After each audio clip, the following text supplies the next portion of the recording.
Keep watching and I'll show you how to make this Canadian flag out of barnwood.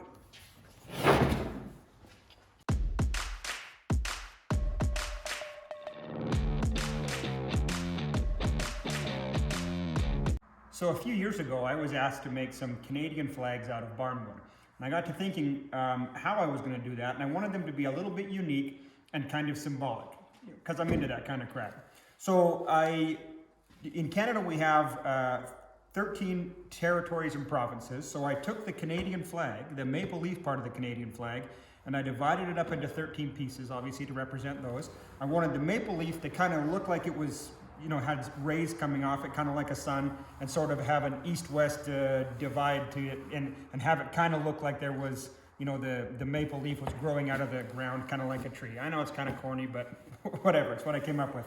So I went online and I found the dimensions of the Canadian flag and the size of the maple leaf and all the stuff that makes the Canadian flag, and I drew up a template, and then I cut out all the template pieces and made basically one side of the Canadian flag that had two sides to it. So the Canadian maple leaf, for example, has 13 pieces that go to it.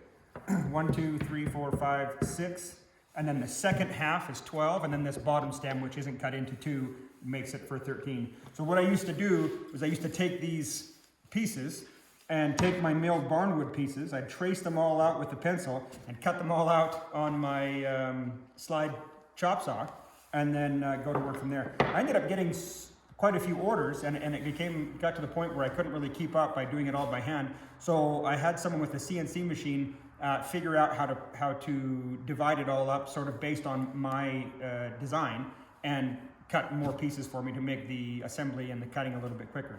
So what I do now is, and I'll show you how, is we put the whole thing on a piece of plywood. I glue and nail it all down, and we put a white trim around it. I think they're pretty awesome. So that's the secret. That's how I make them.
So now I've got the center of the Canadian flag done, and I've got my two sides that still have to go on. And while my lines on the side are pretty straight, this is one time when I love to use the track saw. I come on in just a tiny bit and then set the track saw down and just trim those edges off. And then I end up with a dead straight line on both sides, which makes all the joints look perfect.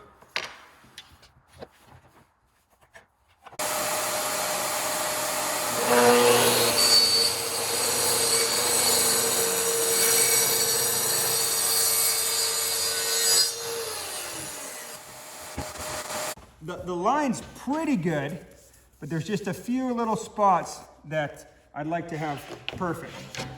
So I set the track saw right along the edge on my marks that I measured from the outside of the board. Turn on my vacuum.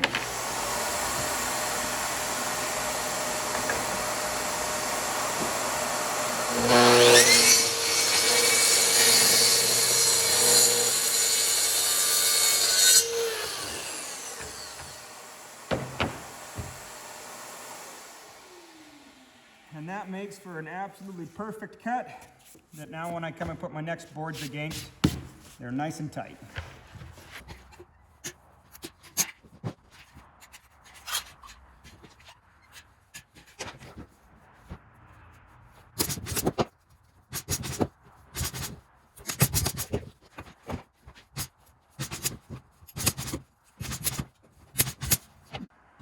Okay, here's another really good time that I like to use the track saw. I leave the boards running a little bit long on the sides. The tops I match up pretty perfect. But I use the track saw again. I just come and hold it on the sides, set it up, and then I use my track saw to trim everything just right. And that way when we go to put our trim around the outside, everything's nice and square. I don't have anything hanging over a little bit too much or hanging in a little bit too much.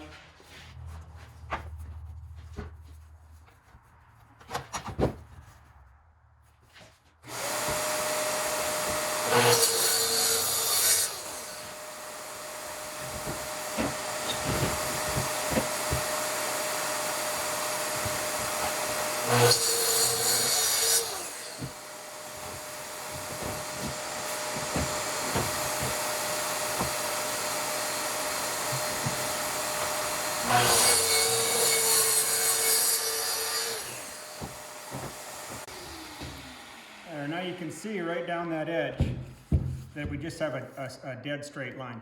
We're going to go ahead and put the trim around the edge right now, and I've taken some 1 1/4 by 1 1/4 material. I guess I cut the 1 1/4 by 1 1/4. I put a small rabbet edge into it, and that way it leaves a little lip that hangs over the top and gives the flag a nice finish.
Okay, so I'll do some paint touch-ups now, especially some white here on the inside. I'll sand down some of these corners and touch up the paint, and then we're ready to send it off.